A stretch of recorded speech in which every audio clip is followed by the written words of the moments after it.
Hello, my name is Ty Schinalter, and I'm going to be doing my YouTube presentation on the topic Vocational Guidance for Refugees and/or Non-English Speaking Immigrants.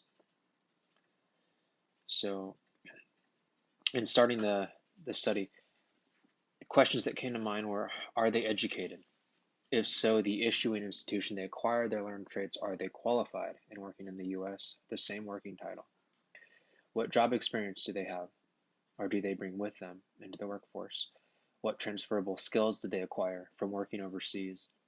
What are the cultural barriers? What is the competency level of their English that is needed to work in their choice field? And are they immigrants, or are they children of their parents who are immigrants? So all of these were questions pertaining to the study in coming um, into the formulation of this research. So what is an immigrant or refugee? Um, an immigrant is someone who has migrated from outside their country into a more developed country, often looking for economic posterity. A refugee is someone who has undergone forced migration under religious, social, or economic turmoil, um, fleeing to another country seeking asylum. Refugees are people who have fled their home country because of war or civil conflict. Many are unable or refrain from returning to their countries of origin because of well-founded fear of persecution due to nationality, race, religion, and membership in a particular social group or political opinion. These persons are involved in forced migration, oftentimes with little or no planning. In facing resettlement challenges, there are many. There are language barriers, culture shock, cultural differences in various beliefs, values, attitudes, and views on community and well-being. There are also concerns on mental health regarding loneliness, loss of social support and property, group marginalization, um, also uh, major depression and post-traumatic stress disorder. There are also identity formation issues, developmental issues, and this particularly has to deal with the younger immigrants and refugees. In some instances, these people are highly qualified and experienced in a chosen trade or profession, but do not have local experience, and their qualifications may not be recognized. Some seek tertiary education to learn English, new vocational skills, or to improve old skills. So, in a case study involving an immigrant from Iraq, a 19-year-old female, her name is Sadat, came to the U.S.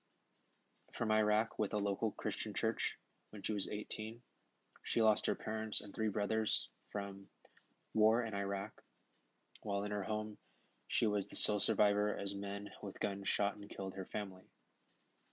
Sadat is currently in the 12th grade, and since her arrival in the U.S., she takes English as a second language courses, but continues to experience communication problems. She has also been diagnosed with severe depression and PTSD. After migrating to the U.S., Sadat is now enrolled in the 12th grade and wanting to become a medical doctor like her paternal aunt in Iraq. But in discussing with her school counselor, she indicated she has given up that dream due to language barriers as she questions her success in this career path in the U.S. Case study number 2, it was done uh, in view of a demographic of 133 non-English speaking background students um, from Lebanon, China, Vietnam, and Hong Kong.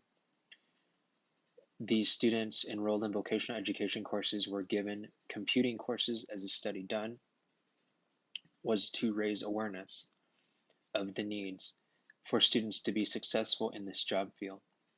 Students experience difficulties in comprehending and understanding course materials and training.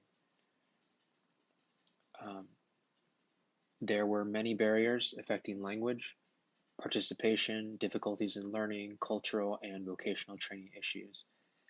Um, and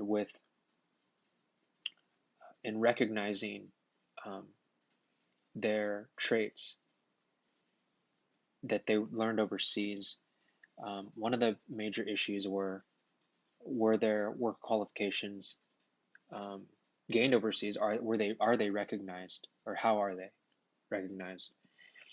As some non-English speaking background people who immigrate, they don't declare their qualifications to prevent perceptions of being unskilled, um, for fear from their employer that they will be seen as unskilled workers.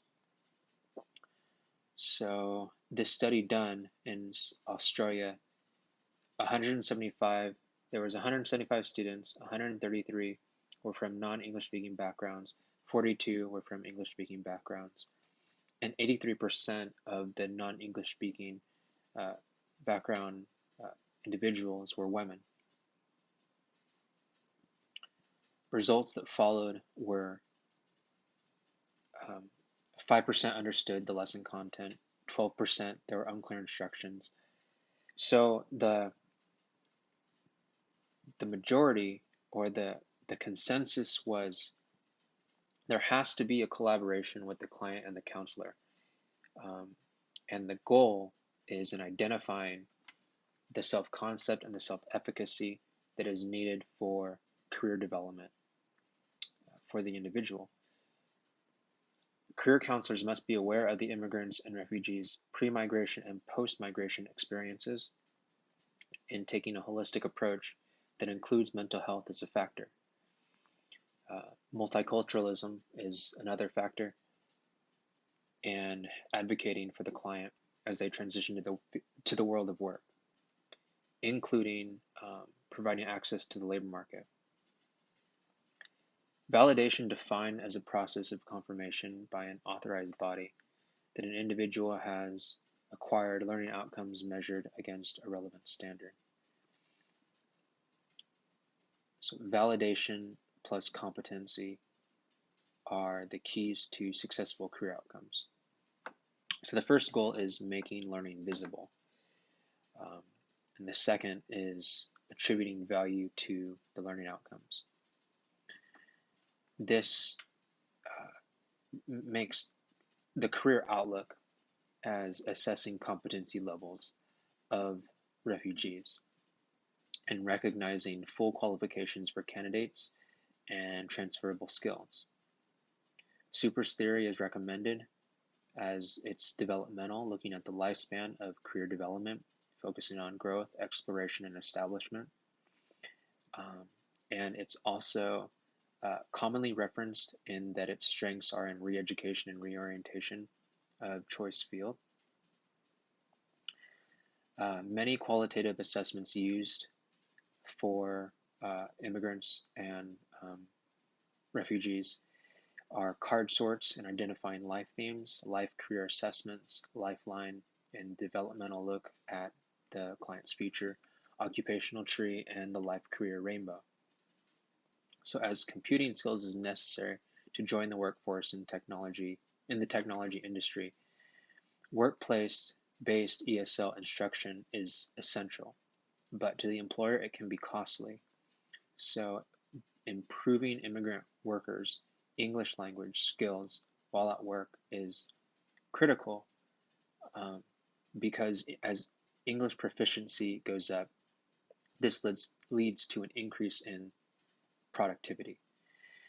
So in the manufacturing industry, employers have significant increases in production with employers who provide ESL training on site. However, issues in the workplace are finding ESL providers that offer more workplace-based services, understanding benefits of collaborating to train immigrants for work. The focus needs to shift from helping immigrants become better workers. And this also, in generating good practice models, will benefit both the employer and the employee, and will strengthen communities and regions economically, socially, and educationally. And the logical positivism is this objective reality where a client's traits, their ability or personality, is measured and quantified in seeking their vocation.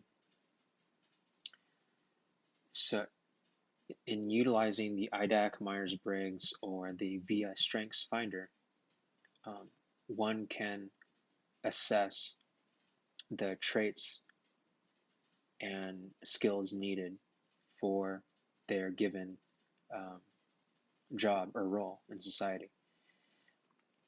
So the constructivism versus logical positivism philosophy is what is uh, kind of put up against. And a career counselor is responsible for comprehending the meaning of traits in terms of the client's life pattern.